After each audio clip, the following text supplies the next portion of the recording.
Well, the median home sales price is going through the roof. I got some cool graphs I put together for you guys.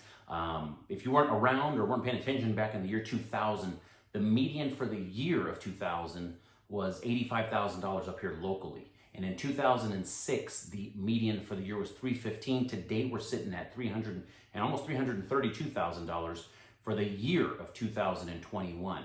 But this next graph I have for you is the actual monthly median home sales price. So in June of 2006, we peaked out at $325,000 here locally. $325,000 was the median home sales price, the peak of the market in that last upswing.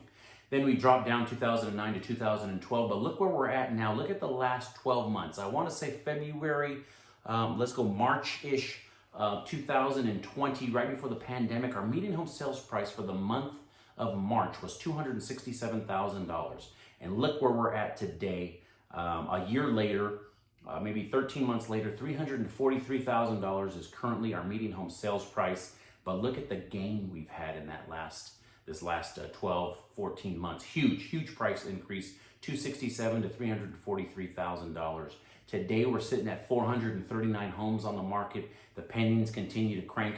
The average days on market are still about 20 days on market, just about 3 weeks, which is crazy low. The prices continue to rise. As long as we have this low of inventory, we could continue to expect the prices to rise. I hope you guys are using this information. Let us know if you have any questions. Hope you guys have a great day.